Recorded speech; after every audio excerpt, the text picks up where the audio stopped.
Hi and welcome to MRTV. This is the StarVR One, the VR headset with the widest FOV on the market. Actually, this headset achieves a human vision FOV, so on the right and left there are absolutely no more borders, everything is just virtual reality, and that is pretty amazing. Now in this video I'm going to check out the headset with your favorite games. Skyrim, DCS, Pavlov, Onward, and all these games that you love. Also, of course, Project Cars 2. And I'm simply going to let you know, does it work in general with this headset? How is it with the wide FOV, or does it not work? Well, you're going to find out in this video, and all of this goodness is coming up.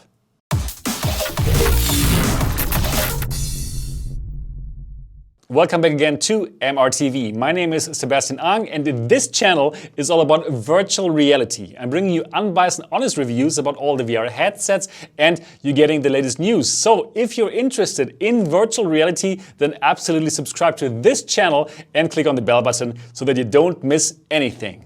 And without further ado, we're starting with Skyrim.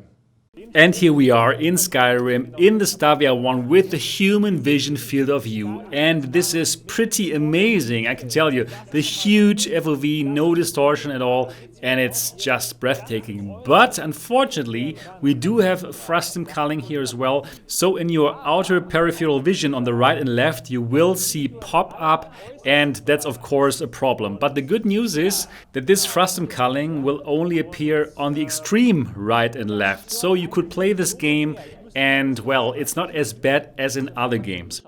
Resolution-wise, well, nothing to write home about, unfortunately. So definitely the current headsets, the current Pimax headsets, Index and so on, they will look better in terms of resolution, but not in terms of the wide FOV. Colors look incredible, of course, because this is an OLED headset. Okay, let's go to the next game, and that's Assetto Corsa. And I have great news for all Assetto Corsa fans. Yes, this works perfectly. Absolutely no pop-in on the right and left. This works just flawlessly. And it's pretty amazing to play Assetto Corsa with the full field of view. This will definitely help you in-game. You will see the enemies earlier. Or are they called enemies or competitors probably? And well, you also have more feeling of speed, right? With this huge FOV. So that is incredibly good news for all fans of Assetto Corsa. You're going to have a great time playing this in the StarVR One. But of course, I also need to tell you again, the resolution is not as good as the current headsets, as the Index and so on. So that is, well, up to you. What is more important? Is it the clarity or is it the huge field of view? Next, I tried Project Cars 2, and bad news, Project Cars 2 does not work. And the problem is the parallel projections. So all games with parallel projections, they don't work in the StarVR One. Well, there's a compatibility mode, but then you have to go down to 110 degrees FOV, and well, then it doesn't make sense at all. Then you will definitely want to play this on another headset. So unfortunately, Project Cars 2, no, does not work, and all games with parallel projections have problems. And that is why Elite Dangerous does also not work. And I know that's really sad because we have this beautiful OLED screens, right? And therefore we have these perfect pitch blacks. And that would be great for Elite Dangerous, but because Elite Dangerous is also using parallel projections, you have this kind of double picture, and you will absolutely not be able to play Elite Dangerous unless you go down to 110 degrees, but then, well, you can use any other headset. So, no. Next game I tried is this one here, Blade Sorcery. Yeah, Blade Sorcery works. So, great news for all the fans of this game, but unfortunately also it only works with a bit of a pop-up. Here you can see it right now on the left and right. So it is playable, but again with some pop-up problems. So yeah, if the StarVR One came out as a consumer headset one fine day, then for sure developers would have an incentive to make their games StarVR compatible. And now Boneworks. Boneworks is one of my favorite games, and you know, this scene here with these colors is a great scene to check it out. And yeah, the colors look amazing, right? The OLED displays are just fantastic, especially if you have darker colors and colors that pop up, like in this situation here right now. And yeah, it looks fantastic works great. But also here, frustum culling, as you can tell here right now. So you do have this pop-in, you can play this game, but frustum culling is probably going to take you out of the immersion. And well, I heard from developers that it's actually super easy to get rid of the frustum culling. So we would only need that super huge FOV mode in all of these games, and you would have so much fun using the StarVR One with those games. But, well, so far no, we don't have these modes, so you would have to live with this kind of pop-up, and yeah, it's playable. Anyways, next game I tried is this here, In Death, a classic that's still amazing. And you know what? This was the first game that I tried that completely worked. No frustum culling at all, so no pop-up on the right and left. You have the full, huge human vision FOV, no borders on the right and left, and you are completely in this world. And I loved it. It's so cool to see that you can play In Death completely without any problems in the StarVR One. So this only shows it works. It works and it's no problem at all. And well, we could just hope for this technology to come to the consumers as soon as possible. So yes, In Death, completely usable, works perfectly in the StarVR One without any problems at all. Dear StarVR, please do it. Give us the consumer version of this headset. And now this is Pavlov. I tried Pavlov here right now, and also works perfectly, looks great in the headset. No frustum culling, so no pop-ins whatsoever, but even with the wide FOV, they kill me all of the time here. Anyways, dear StarVR team, I would also be happy if you would answer to my last email so we can set up the date and time for the Q&A, for the Ask Me Anything. I know that you're watching this, so please do get back to my email. Yeah, so Pavlov also works perfectly and it's great fun.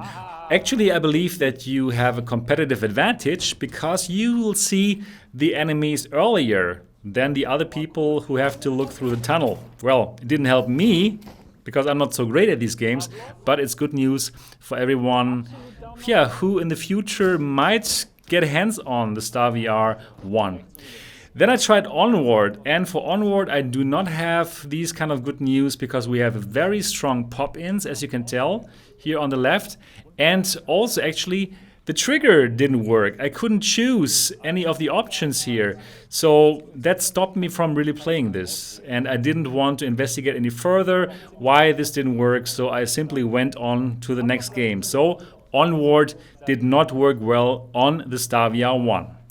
Then I tried Contractors, and here I am in Contractors, and good news again. Contractors works perfectly on the StarVR One, no frustum culling, so no pop-ins on the right and left. You can perfectly play this with a huge human vision field of view, and it's great, it's really cool. By the way, do not send an email to StarVR and ask them if you can buy this as a consumer. You cannot. So I just saved us all lots of time, you and the StarVR One team. All right, then I tried something else. I tried The Walking Dead, Saints and Sinners, and that game works perfectly. Also, no pop-ins on the right and left, and because it's a dark game, this is really good in the StarVR One since the OLED display simply can show you real blacks. So perfect if you ever get your hands on the StarVR One. The Walking Dead, Saints and Sinners works perfectly and it's really fun. Yeah, again, resolution-wise, not as good as current headsets. Feels like somewhere between the CV1, the Rift CV1 and Rift S, but with less screen door effect, so it's still a good experience. But without a doubt, the content that was made for the StarVR One looks way better. Probably they're using super sampling or any kind of other tricks. And I would love to ask the StarVR One team about this in a Q&A session. So again, StarVR One team, please do get back to me. All right, and now DCS. That is, of course, exciting. Does it work? And yes, it works. It works really well. So you don't have any pop-in, and you have the full human vision field of view. So I could see both wings, the right and left one, without having to look left or right. It's pretty amazing. But as you can tell, my frames per second were really bad here, and you would need to have a really good and fast computer for this game, but you know that already. Resolution wise, not good, so you cannot really read the gauges. Yeah, well, that is not great. So, well, it would depend on you. What is more important for you? The resolution in order to see and read the gauges, or is it more the FOV, being able to see that human vision field of view and then flying? And I'm telling you, that's pretty cool. I also tried Explain 11, but this wouldn't load and start, so that's why I can't show it to you, but it seems not to work. Alright, as you've seen, some games work perfectly, like Pavlov or Contractors. Some games work, but you have pop-in, like Skyrim, and other games don't work at all, like Elite Dangerous or Project Cars 2. So, for end consumers, I would still say, no, don't go for this headset. This is not made for us. This is made for enterprise customers, for VR arcade owners who make their own content and who can optimize their content for this headset, because optimized content, it looks simply amazing, it's breathtaking, and that's what I showed you in the last video. So in general, this is not made for us end consumers.